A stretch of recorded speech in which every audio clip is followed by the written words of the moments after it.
You're going to want to take the next few minutes and listen to this podcast. I'm in the booth today with Stacey Hanke. She is an extremely exciting person, a great speaker. She's doing some world-class stuff, training executives all over the world in how to leverage their influence. Let's get right to it.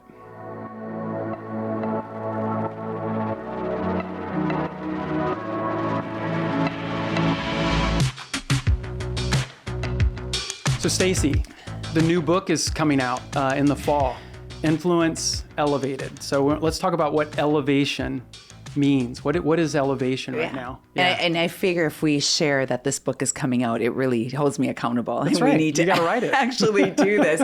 It's twofold. A lot of it, anything that I do in my company is really feedback off the clients. And over the years, we constantly were being asked, how has influence changed over the last years with the multitude of conversations that we now have based on the different mediums, which is virtual, camera on, camera off, social media. And the list just goes on. And what I really wanted to help our clients understand that the influence that they had 4 or 5 years ago, before all these different mediums came into play of how we can influence through, how has influence changed? Why has it changed? Which ties to why do we have to elevate it now more than ever before? So the clients were saying that, they're being leveraged a lot more. Their presence is being leveraged a lot more. And what were they asking for specifically? It is. The big question that we get from our clients is there's so many ways now that we can influence through the hybrid world, the virtual conversations, in-person, social media. How do we do that effectively so that we consistently have influence? I personally think before hybrid environment existed, influence consistently Monday to Monday was already hard to achieve, whether people realized it or not, right? We only know what we know to be true. Then you add the hybrid world in and these Zoom calls and Teams calls or whatever people are using, it has magnified how critical it is that how you show up needs to be consistent in all those platforms. Because if it's not consistent, people start to guess who's showing up. That's one part of elevation, is what does it mean to elevate your influence? Number two, why is it important if you truly are going to connect, engage with people so that they act? Because once that all comes into play, that's where we get our results, our productivity, the money in our pocket, the people in our circle. Influence Elevated, it's a book that's really going to look behind the curtain of what is really happening now with influence and what needs to happen if you want to, no pun intended, if you want to elevate it. Right. And it's interesting because your original book in 2017, Influence Redefined, yes, it kind of had 6 pillars. And, when you think about that, you were setting that up. It was 7 years ago yesterday that book was published. But what's interesting is that, probably then people were just thinking the highest level would be like, I just don't want to put anything silly out on the internet, right? I mean, we're so far past that. Right. And that's what we're way beyond, don't do funny things on the internet. And their professionalism is sort of like now become front and center. That's it. What are executives thinking about the elevation, idea? They're surprised by something that is so common sense but not common practice that they don't give it thought. I mean, even when Influence Redefined came out, the whole book is about building your self-awareness, body language, messaging. Are they consistent? Well, all of that has gotten elevated because now you're not just in person. And we have heard from a lot of our executive clients is, how do I consistently communicate with influence when I have people that I never see come in the office? When I have some people with their cameras on, cameras off. Even harder, I have live meetings with some of my team members in the room, and then we have a whole virtual audience that's also beaming in. Because we can work. Some of my clients have teams that work all over the world, but they're a team, so they still need to connect. That's just a little teaser of Elevated and what this means. But it's really taking a look at what are the conversations you're having? How are you doing it? How are you showing up for these conversations? How are you staying showed up? And then what are you leaving behind? We decided to do Influence Elevated as book number 3 because it's really a growth from Influence Redefined. Influence Redefined is like the core of how we define influence and how do you do it in your day to day. But this one, I don't want to use the pun, but it truly is elevating what we've known to be true for the last several years. Right. And I was looking at the Redefined on Amazon, and one of the things that was basically said on there is that communication's the most important skill in the 21st century. Oh, I hear you say that, and I say it all the time, that communication is the core to everything that we do. And I know that even people watching this right now are, it's a fluffy skill, and I've been doing it all my life. I should know how to do it. But if no one's ever really sat down with you and put you in front of a video camera or an audio camera, meaning just even your phone or recording you on Zoom, and then you taking a step back and watching it, that's when it's elevated. Yeah. But that's going to take you being humble. A lot of what I'm writing in the book is you really being courageous and brave to say, I know that an influential leader is someone who acknowledges they don't always have the answers. It's someone that acknowledges, I truly don't know how to influence consistently across all these platforms. But I'm willing to have some self-discovery here. Right. And there is joy in learning it, like getting used to like using a LinkedIn platform and knowing how you want to present yourself there. So, but people are kind of at that starting point because, we all got thrown into it in COVID, and everybody's, showing up to meetings and they don't have their video turned on, or they have blurry backgrounds.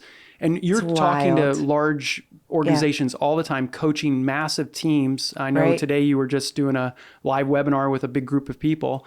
What do you think the percentages are? What's the work that really needs to be done? Because, sometimes it's just getting to the core. You would be shocked the amount of executives that my team and I are working with right now, coaching on their background.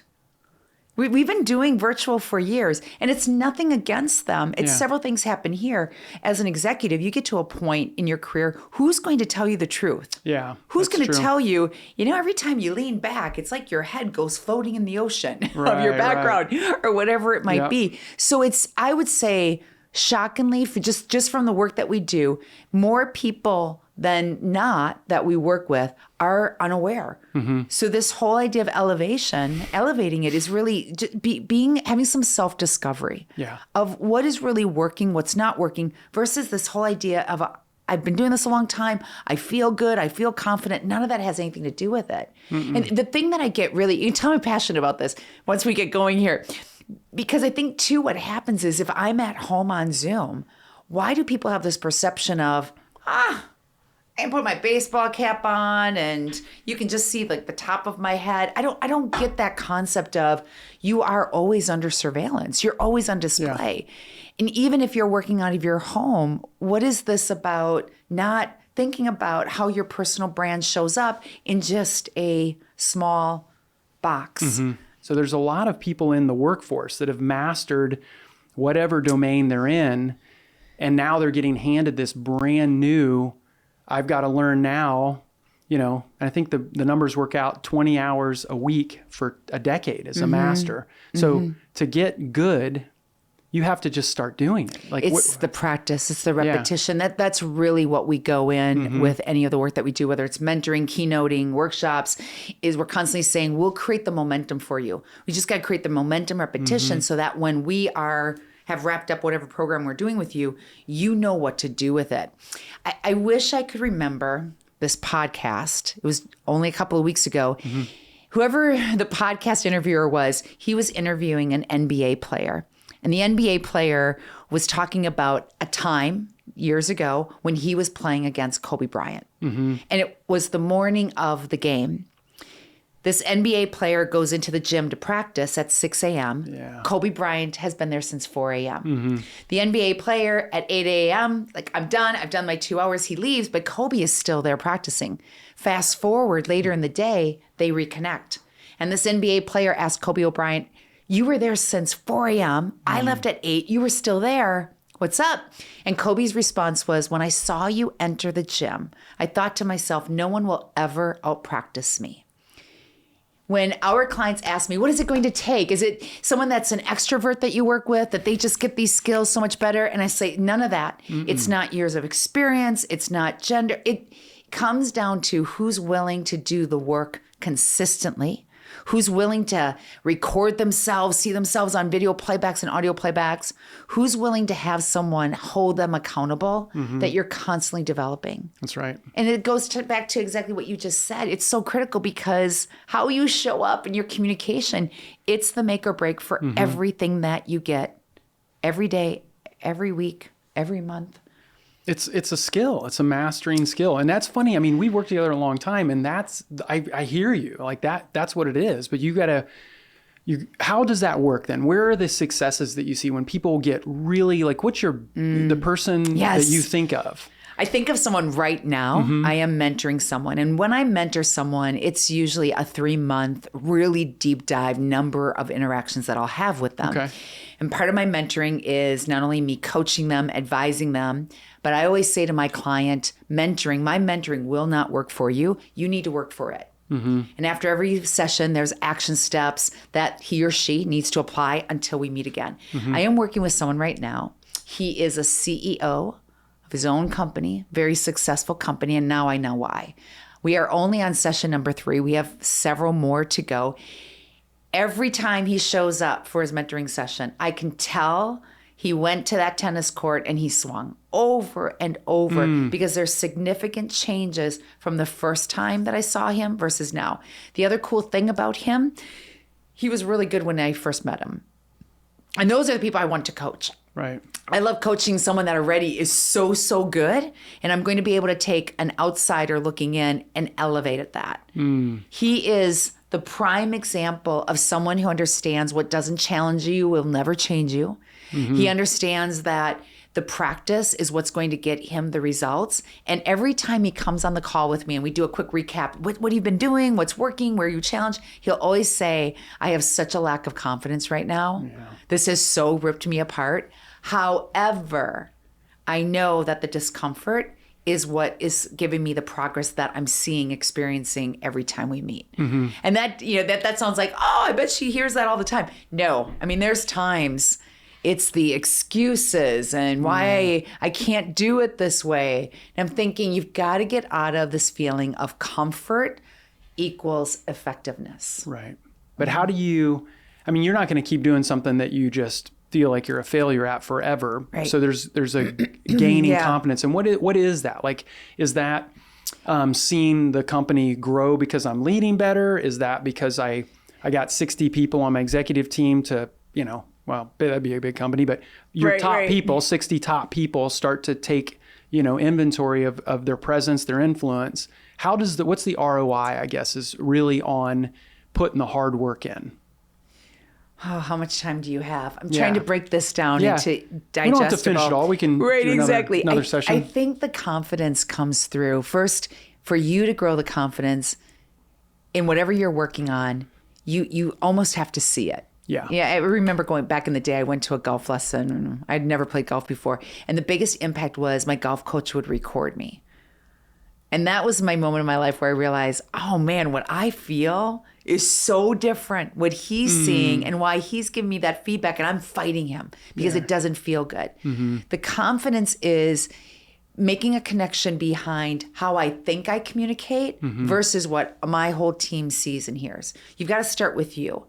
Then the confidence comes from exactly what you're saying. We have meetings and they're productive. We always get results. People are acting on what I'm asking them to do. There's more of a team camaraderie. And it's such I think sometimes because it sounds so common sense, people don't want to take the time, the effort to put into it. And like any athlete, any musician, actor, actresses, now we've got all the award shows going on. They didn't get there just by knowing this. It's the repetition of everything that they've done. So maybe I think that's part of confidence too, is repetition, is the constant momentum that you have. I sometimes will say to my clients, the way our mentoring works is we immerse you into it, or you're totally immersed in it. And I say to them, if you want to learn a foreign language, go to the countryside of France, where no one speaks English for a month, you'll figure it out. Right. And that's where a big part of that confidence grows.